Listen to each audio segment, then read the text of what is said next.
독자 여러분, 오늘 우리는 한 사람의 죽음 뒤에 남겨진 두 여인의 시리고 아픈 이야기에 귀를 기울여 보려 합니다.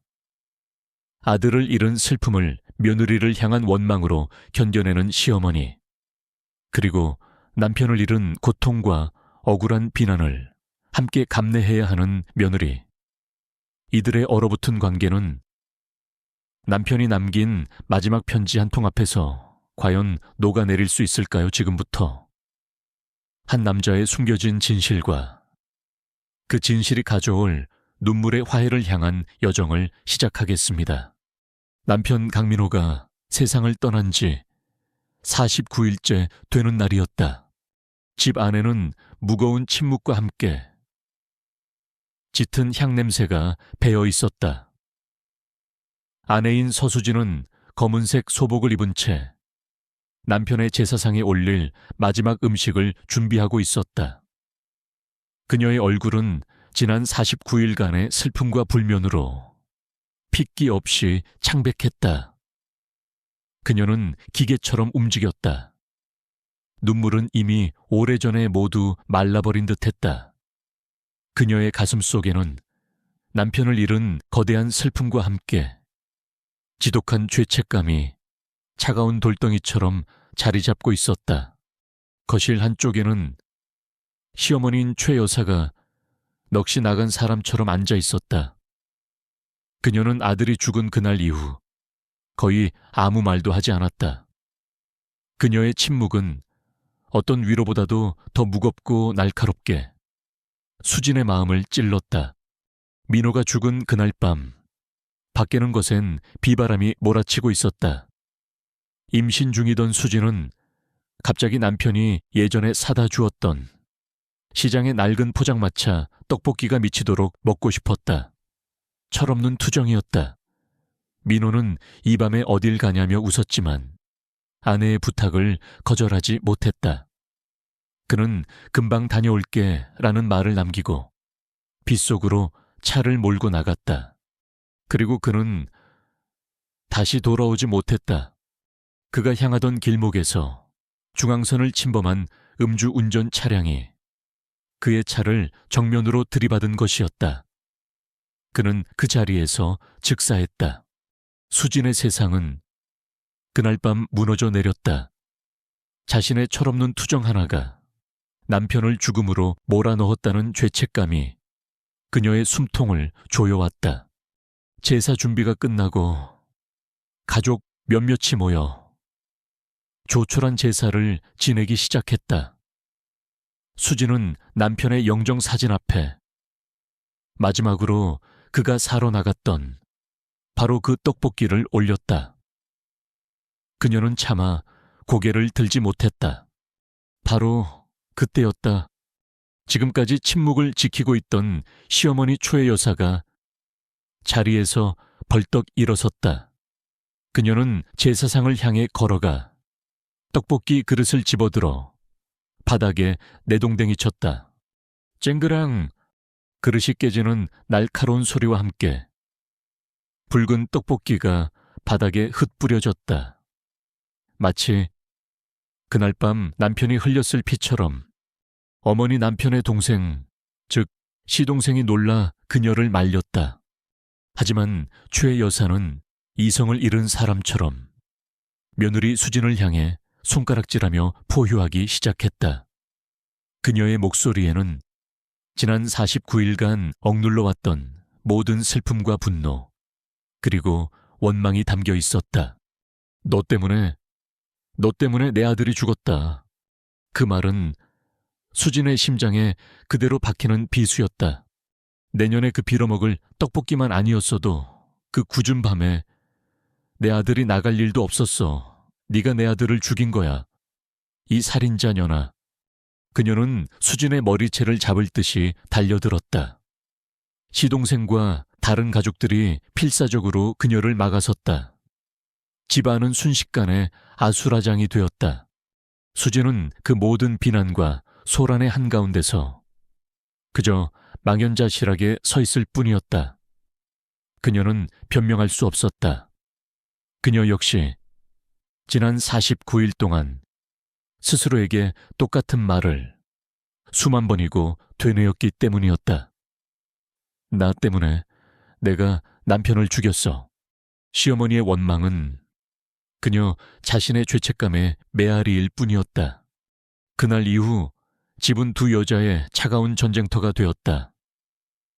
시어머니는 사사건건 수진을 구박하고 저주에 가까운 악담을 퍼부었다. 네가 내 아들 대신 죽었어야 해.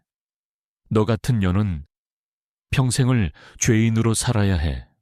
수진은 그 모든 것을 묵묵히 견뎌냈다.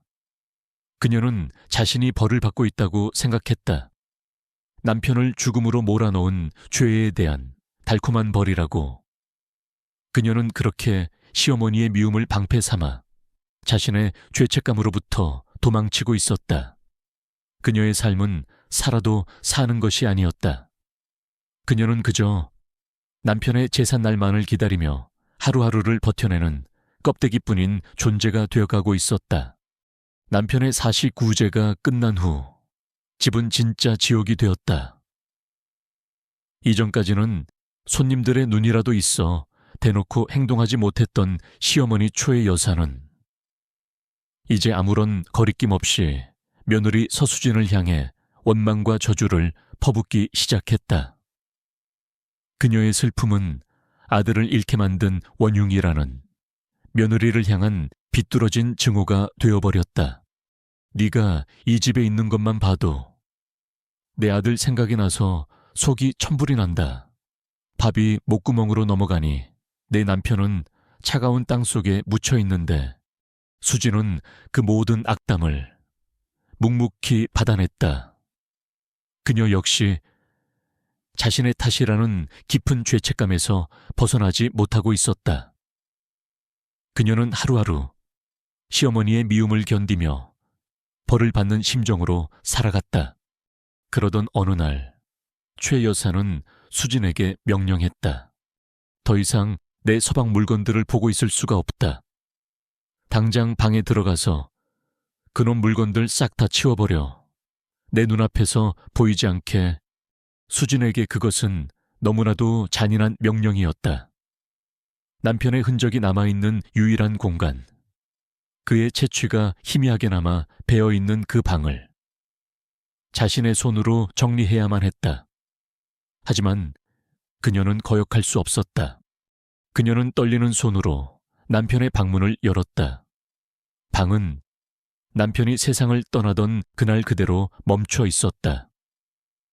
책상 위에는 그가 읽던 책이, 의제는 그의 외투가, 그리고 침대에는 그의 온기가 희미하게 남아있는 듯했다. 수진은 옷장을 열고 그의 옷들을 하나씩 꺼내기 시작했다. 그녀의 손끝에 남편과 함께했던 행복했던 시간들이 스쳐 지나갔다. 눈물이 그녀의 뺨을 타고 흘러내렸다. 시어머니는 방문 앞에서 그런 그녀를 매서운 눈으로 감시하고 있었다. 그녀는 며느리가 혹시라도 남편의 값나가는 물건을 몰래 빼돌릴까봐 눈에 불을 켜고 있었다. 수진이 옷장 정리를 마치고 침대 밑에 먼지를 닦아내기 위해 몸을 숙였을 때였다. 그녀의 손에 딱딱하고 차가운 무언가가 닿았다.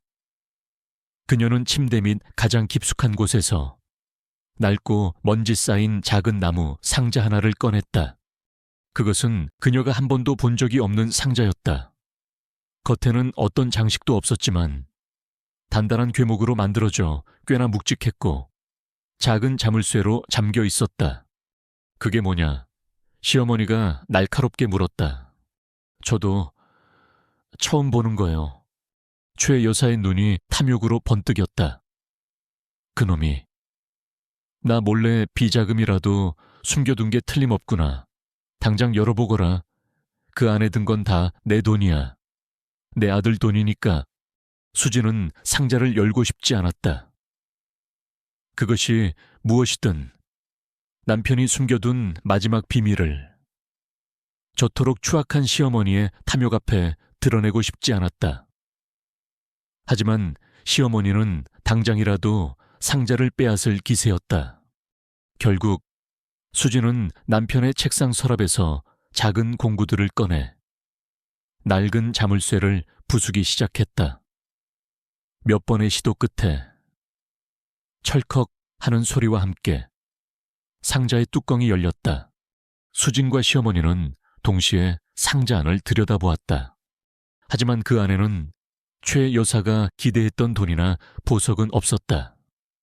대신 그곳에는 한 남자의 숨겨진 삶의 흔적들이 고스란히 담겨 있었다.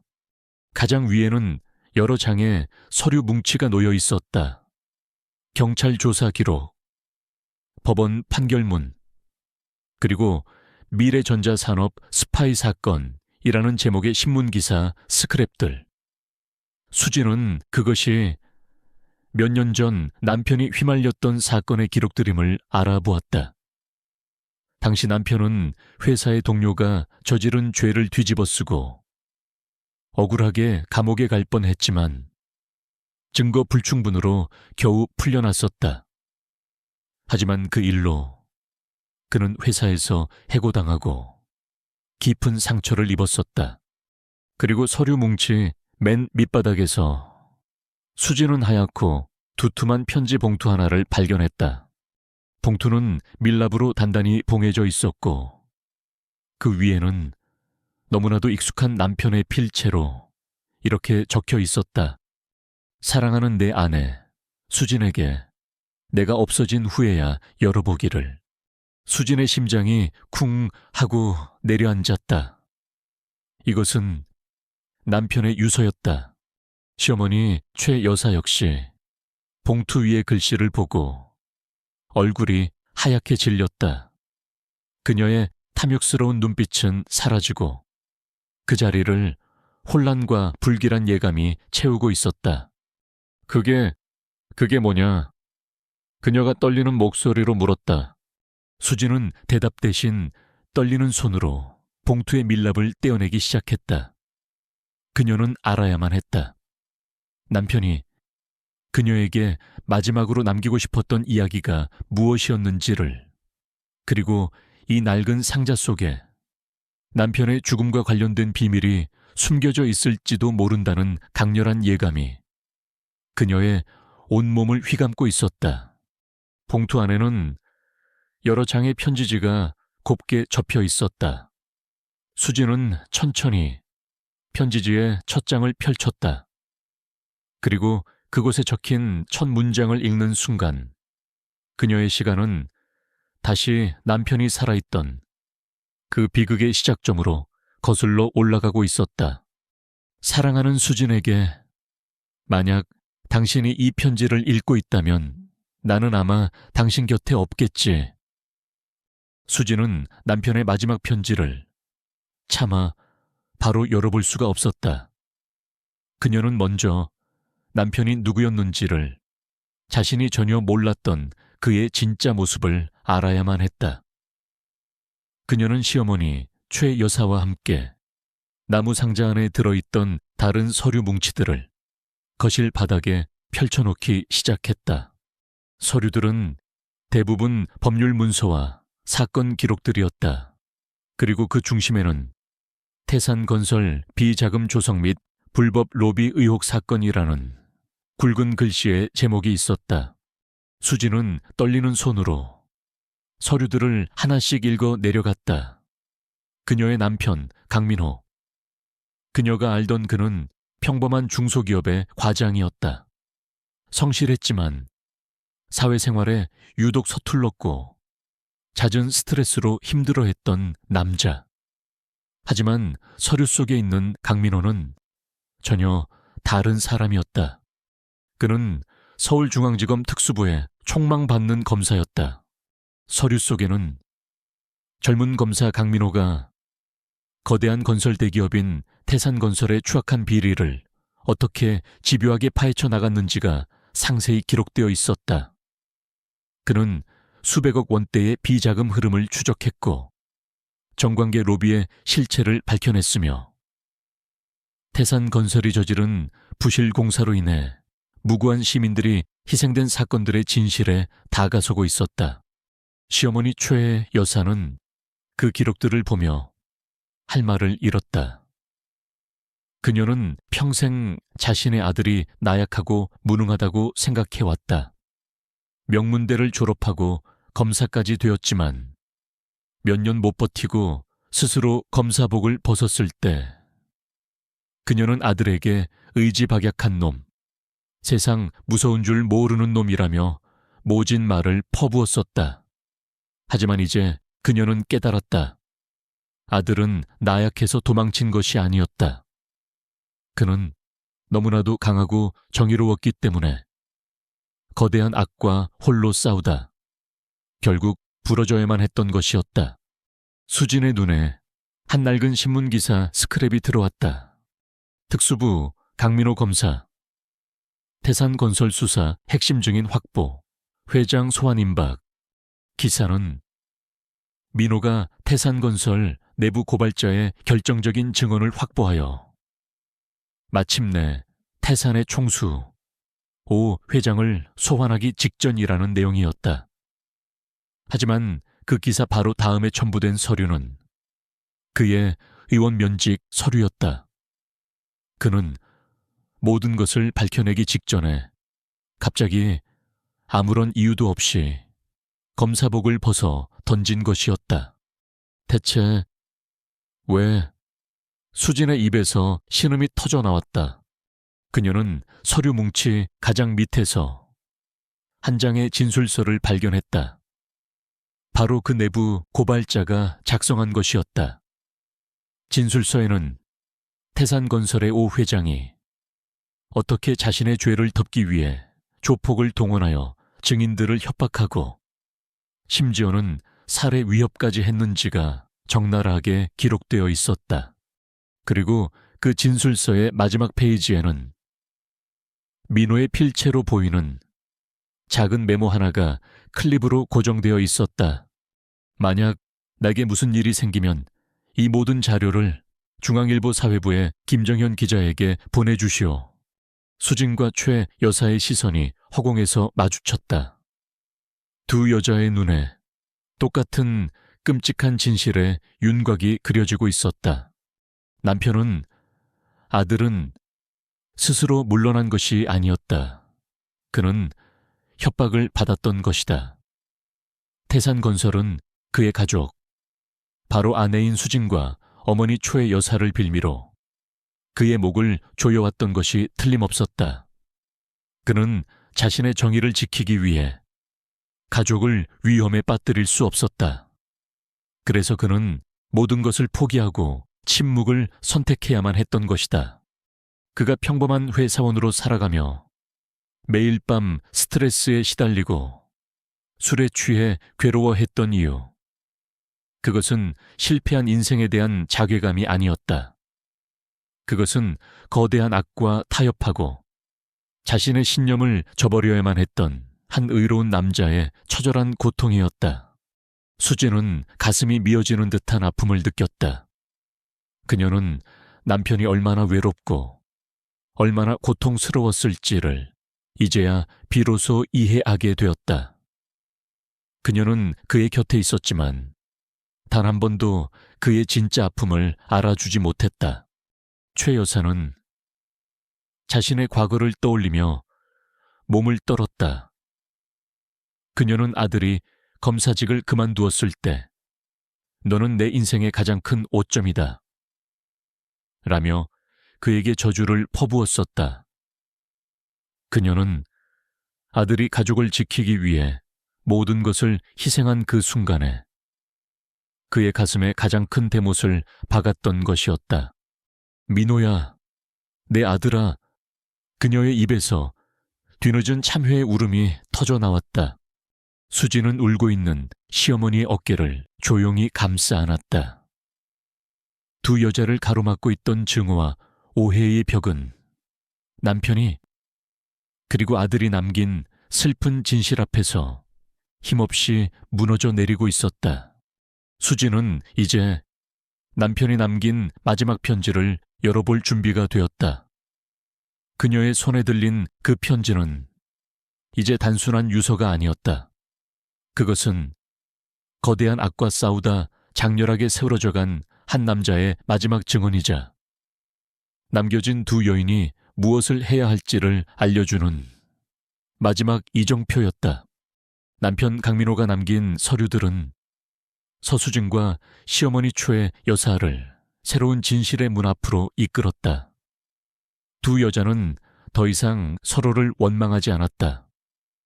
그들의 마음속에는 이제 남편이자 아들이었던 한 남자의 억울한 삶을 되찾아 주어야 한다는 공동의 목표이자 비장한 의지만이 남아있었다. 수진은 남편이 남긴 마지막 메모, 중앙일보 사회부 김정현 기자라는 이름을 단서로 그를 찾아 나섰다. 김정현 기자는 현재 대한민국에서 가장 신뢰받는 탐사보도 전문 기자 중 한 명이 되어 있었다. 수진은 몇 번의 시도 끝에 마침내 그와 연락이 닿아 한적한 카페에서 만나기로 약속했다. 약속 장소에 나타난 김정현 기자는 날카로운 눈빛과 지적인 인상을 가진 40대 중반의 남자였다. 그는 처음에는 평범해 보이는 아주머니와 젊은 여자가 자신을 왜 찾아왔는지 의아해했다. 강민호 검사님, 말씀이십니까? 수진이 남편의 옛 직함을 말하자 김 기자의 표정이 굳어졌다. 오래전 일입니다만 물론 기억하고 있습니다. 대한민국에서 가장 용감하고 가장 아까운 검사 중 한 명이었습니다. 그가 갑자기 사직했을 때 저희 기자들 사이에서도 말이 많았습니다. 수진은 말없이 남편의 유품 상자에서 나온 서류 뭉치들을 그의 앞에 내놓았다. 김 기자는 서류들을 훑어보기 시작했다.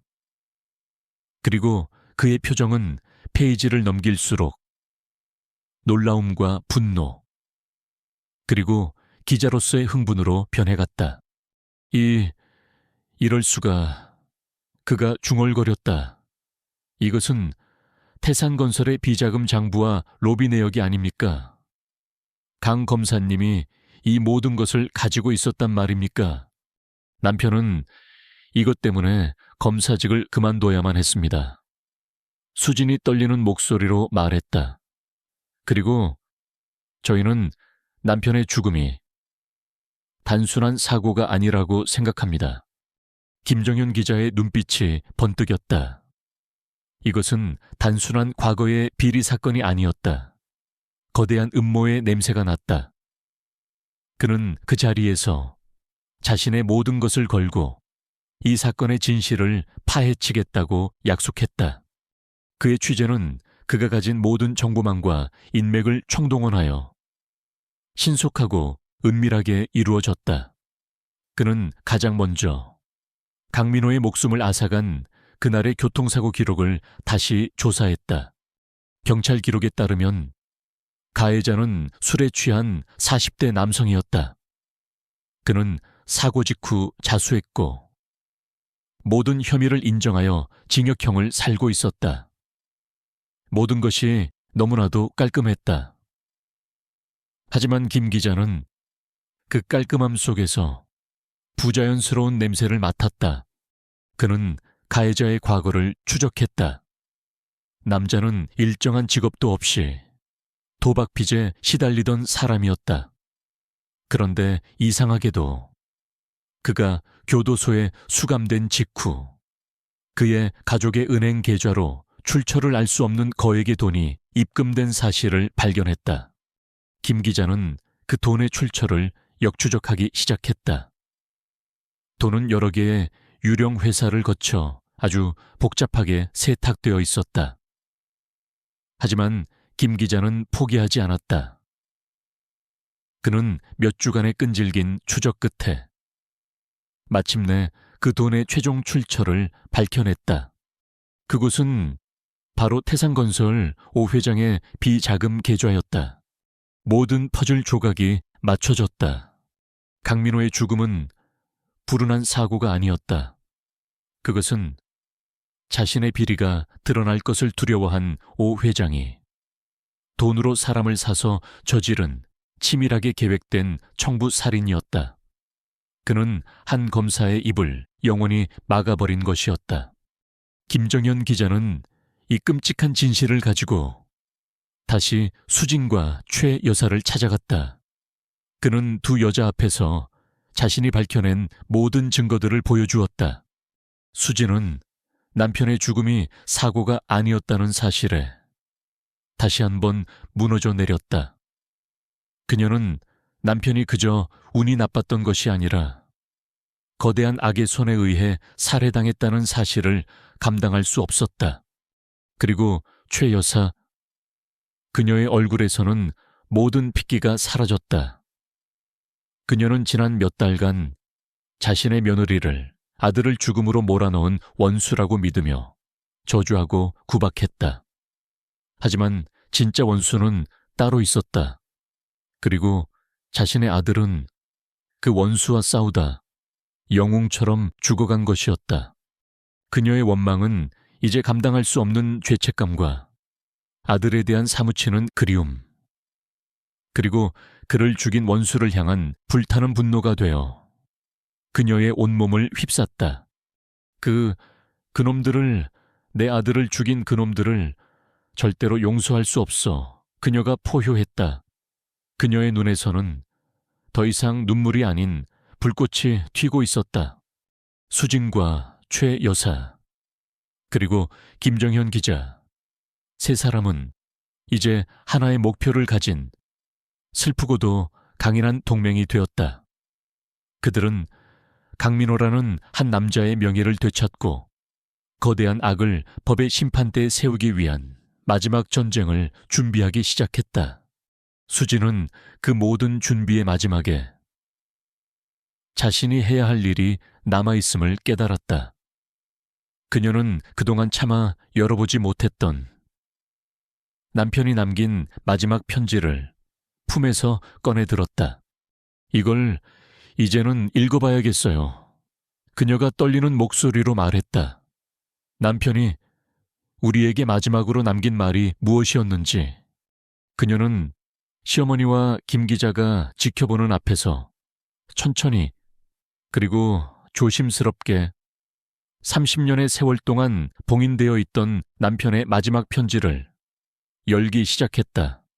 그 안에는 이 모든 비극의 시작과 끝, 그리고 그들을 구원할 마지막 열쇠가 담겨 있을 터였다.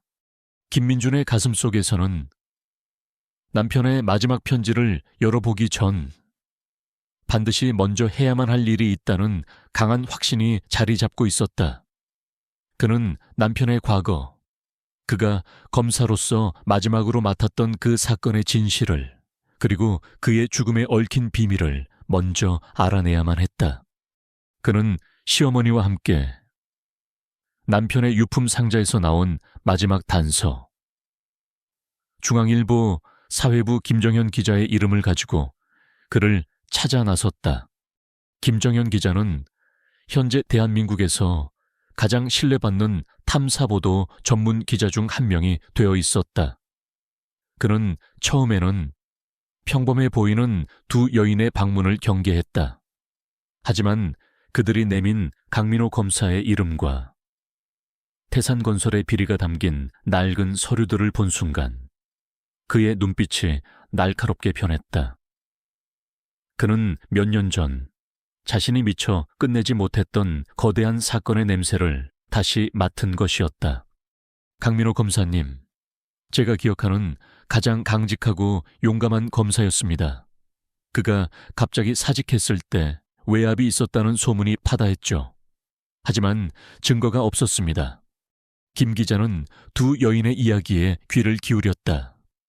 그리고 남편의 죽음이 단순한 교통사고가 아닐지도 모른다는 수진의 말에 그는 기자로서의 모든 직감을 동원하여 2년 전에 그 사고를 다시 파헤치기 시작했다. 그의 취재는 거대한 벽에 부딪히는 것과 같았다. 경찰 기록은 너무나도 완벽했다. 가해자는 만취 상태였고 모든 혐의를 인정했으며 현재 교도소에서 복역 중이었다. 하지만 김 기자는 포기하지 않았다. 그는 자신의 모든 정보원을 동원하여 가해자의 주변을 샅샅이 뒤졌다. 그리고 그는 마침내 결정적인 증거 하나를 찾아냈다. 가해자는 사고 당시 거액의 도박 빚에 시달리고 있었다. 그런데 이상하게도 그가 교도소에 수감된 직후 그의 가족이 살던 낡은 집이 강남의 고급 아파트로 바뀌어 있었다. 출처를 알 수 없는 검은 돈이 그의 가족에게 흘러 들어간 것이 분명했다. 김 기자는 그 돈의 출처를 역추적했다.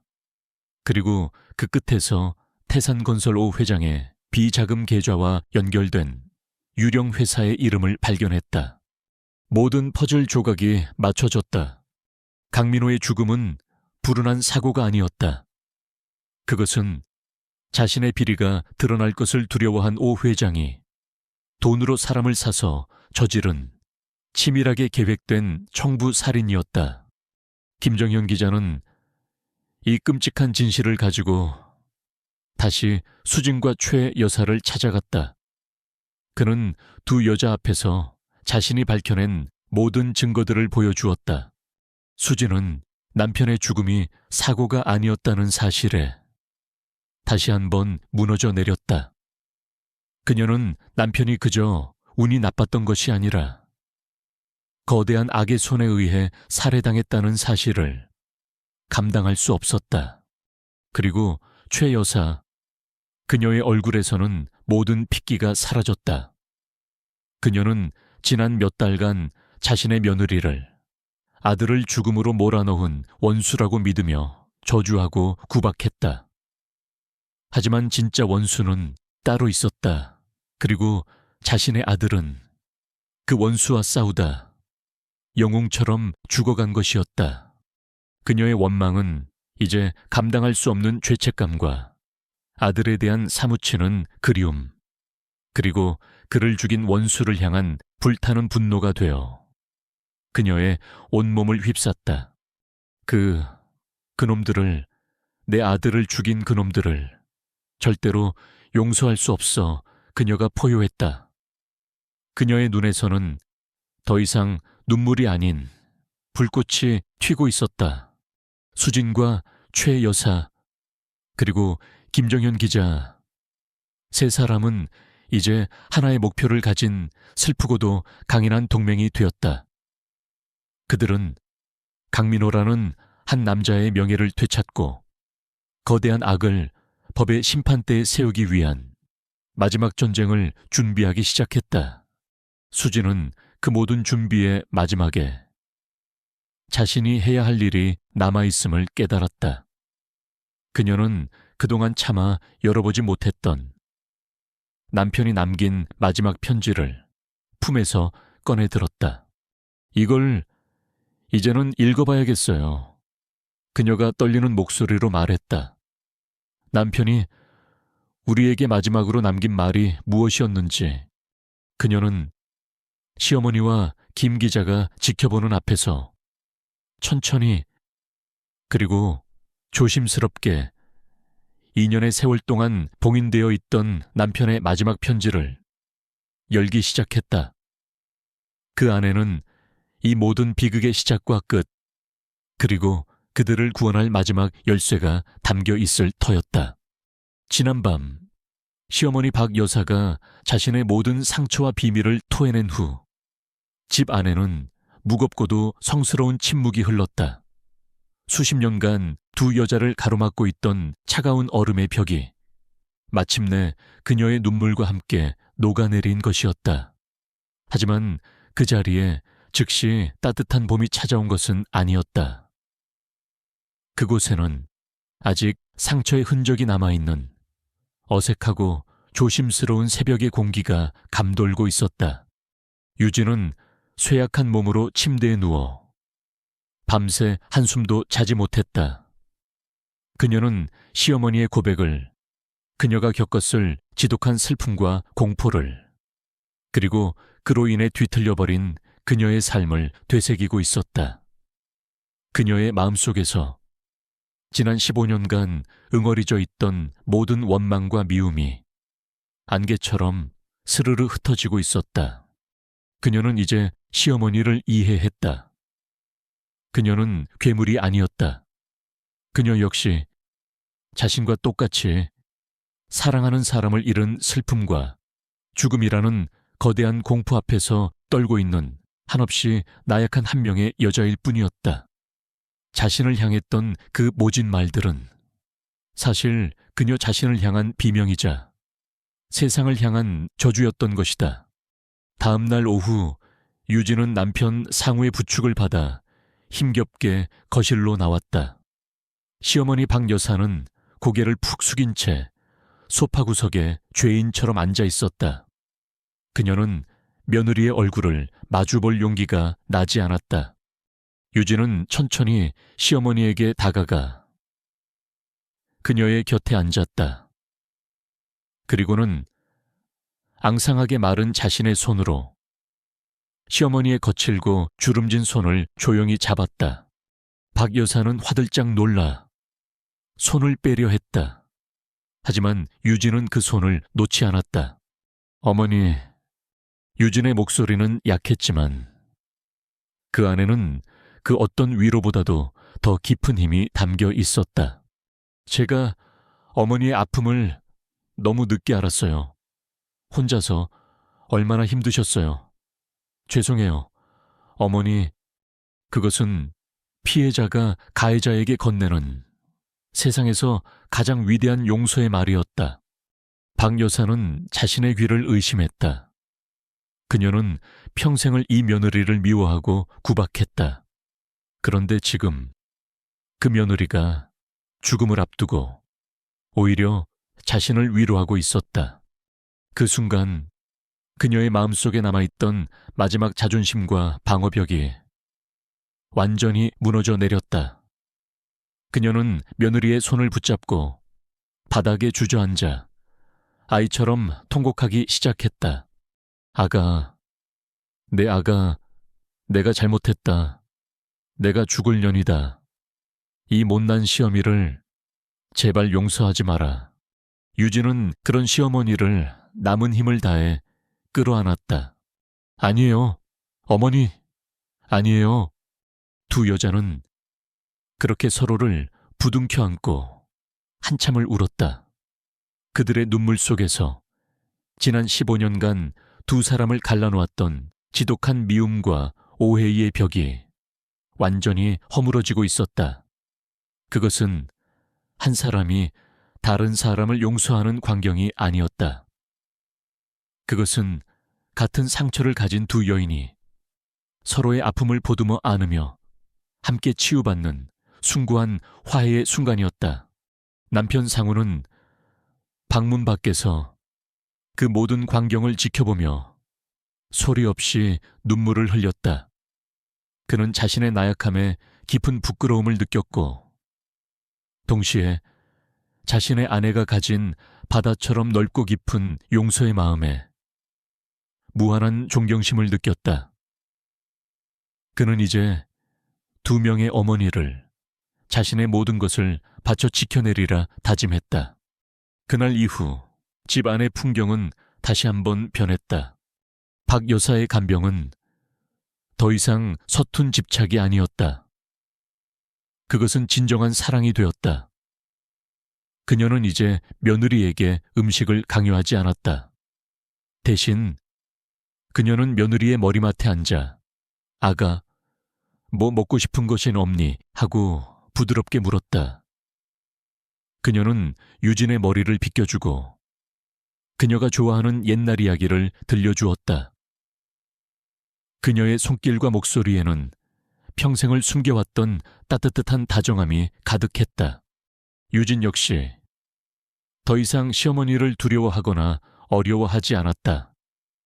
그녀는 시어머니를 진짜 어머니로 대하기 시작했다. 그녀는 시어머니에게 자신의 어린 시절 이야기를 들려주었고 남편 상우의 흉을 보며 함께 웃기도 했다. 어느 주말 오후 세 사람은 거실에 모여 앉아 낡은 앨범을 보고 있었다. 앨범 속에는 박 여사의 돌아가신 남편, 즉 유진의 시아버지의 젊은 시절 사진이 가득했다. 박 여사는 사진 속 남편의 모습을 보며 처음으로 유진에게 남편과의 행복했던 추억들을 들려주기 시작했다. 이 양반이 겉으로는 무뚝뚝해도 속정은 얼마나 깊었는지 몰라. 내가 꽃을 좋아한다고 매년 내 생일이면 저렇게 뒷산에 올라가서 진달래를 한 아름 꺾어오곤 했지. 그녀의 얼굴에는 소녀 같은 수줍은 미소가 떠올랐다. 유진과 상우는 그런 어머니의 모습을 보며 함께 미소 지었다. 집 안을 가득 채웠던 차가운 얼음의 벽은 이제 완전히 녹아내렸다. 그 자리에는 비록 죽음이라는 슬픈 그림자가 드리워져 있었지만 그 어떤 가족보다도 더 따뜻하고 더 단단한 사랑의 온기가 흐르고 있었다. 유진은 자신의 남은 시간이 얼마 남지 않았다는 것을 알고 있었다. 하지만 그녀는 더 이상 두렵지 않았다. 그녀는 이제 혼자가 아니었기 때문이다. 두 여자의 눈물과 함께 집 안을 짓누르던 기나긴 겨울은 마침내 끝이 났다. 그 자리에는 비록 죽음이라는 슬픈 끝이 정해져 있었지만 그럼에도 불구하고 따스한 봄볕과도 같은 사랑과 화해의 온기가 흐르기 시작했다. 유진의 남은 시간은 역설적이게도 그녀가 이 집에 시집 온 후 가장 행복한 시간이었다. 시어머니 박 여사는 이제 더 이상 그녀에게 억지로 음식을 강요하지 않았다. 대신 그녀는 매일 아침 며느리의 머리맡에 앉아 아가, 오늘은 뭐가 먹고 싶으냐 하고 다정하게 물었다.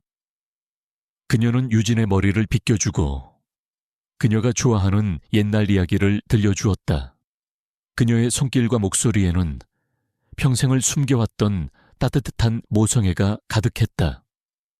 그녀는 이제 며느리가 아니라 자신의 또 다른 딸을 돌보고 있었다. 남편 상우 역시 더 이상 어머니와 아내 사이에서 방황하지 않았다.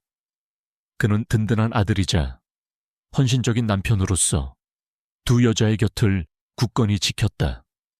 그는 어머니의 상처를 보듬었고 아내의 고통을 함께 나누었다.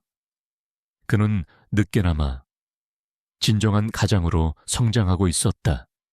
유진은 비록 자신의 몸은 하루가 다르게 쇠약해져 갔지만 그녀의 마음은 그 어느 때보다도 평온했다.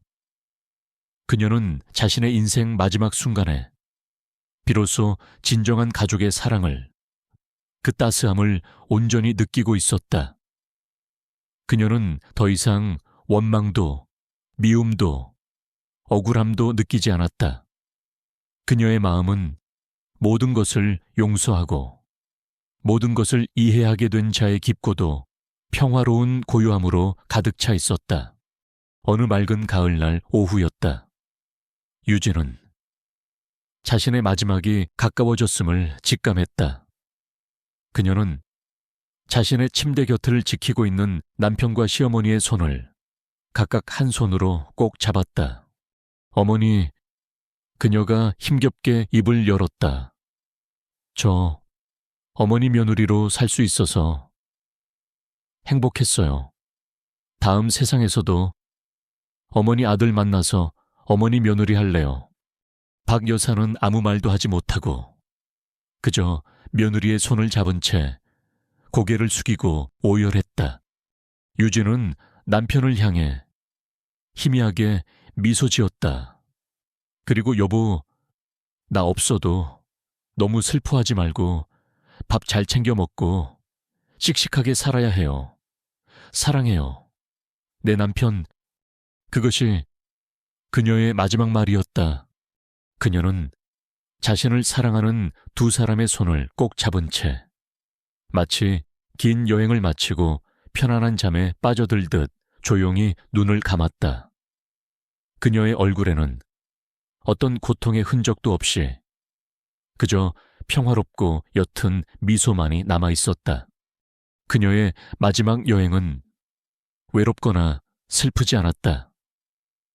그것은 마침내 하나가 된 가족의 따뜻한 사랑 속에서 떠나는 평온한 귀향이었다. 1년 후, 유진의 첫 번째 기일. 상우와 박 여사는 언덕 위에 위치한 유진의 작은 무덤 앞에 서 있었다. 무덤 앞에는 유진이 생전에 좋아했던 소박한 들국화가 한 다발 놓여 있었다. 박 여사는 지난 1년 동안 몰라보게 변해 있었다. 그녀의 얼굴에서 평생을 그녀를 지배했던 날카로운 신경질과 도끼는 사라지고 그 자리에는 깊은 슬픔과 함께 모든 것을 초월한 듯한 온화함이 자리 잡고 있었다. 유진이가 이 꽃을 참 좋아했지. 상우가 나지막이 말했다. 박 여사는 말없이 고개를 끄덕였다. 그녀는 아들의 손을 잡으며 말했다. 나는 내 엄마한테 그리고 내 마누라한테 평생을 갚아도 모자랄 큰 빚을 졌다. 그 애는 내게 용서와 사랑이 무엇인지를 가르쳐 주었어. 너무 늦었지만, 너무 늦게 깨달았지만 말이다. 그녀는 더 이상 울지 않았다. 그녀의 슬픔은 이제 눈물로 흘려보내기에는 너무나도 깊고 성숙한 것이 되어 있었다. 다음 날 새벽 박 여사는 어김없이 언덕 위의 작은 교회로 향했다. 그녀는 여전히 매일 새벽 기도를 드리고 있었다. 하지만 그녀의 기도는 이제 더 이상 며느리를 살려달라는 절규나 자신을 벌해달라는 참회가 아니었다. 그녀는 두 손을 모으고 조용히 기도했다. 하늘에 계신 내 며느리, 우리 아가 유진아, 그곳에서는 아프지 말고 슬퍼하지 말고 부디 평안하렴. 이 못난 시어미는 네가 가르쳐준 사랑을 남은 생 동안 세상에 나누어 주며 너의 목까지 열심히 살아갈게. 그러니 부디 평안히 잠들렴. 사랑한다. 내 딸아. 그녀의 기도는 더 이상 신을 향한 간청이 아니었다. 그것은 하늘에 있는 며느리에게 보내는 조용하고도 진심 어린 편지였다. 그녀는 며느리가 남기고 간 가장 큰 선물인 용서와 사랑을 자신의 남은 삶을 통해 세상에 되갚아 나가고 있었다. 이렇게 또 하나의 이야기가 막을 내렸습니다. 미움과 원망으로 시작하여 눈물과 참회, 그리고 마침내 숭고한 용서와 사랑에 이르기까지 이 길고 긴 감정의 여정에 함께 해주신 독자 여러분께 진심으로 감사의 말씀을 전합니다. 이 이야기는 우리에게 어쩌면 가장 큰 상처는 가장 가까운 사람에게서 오지만 그 상처를 치유할 수 있는 유일한 힘 역시 바로 그 가족의 사랑 안에 있음을 말해줍니다. 부디 이 이야기가 여러분의 마음에 깊은 울림과 따뜻한 위로를 남겼기를 바랍니다. 감사합니다.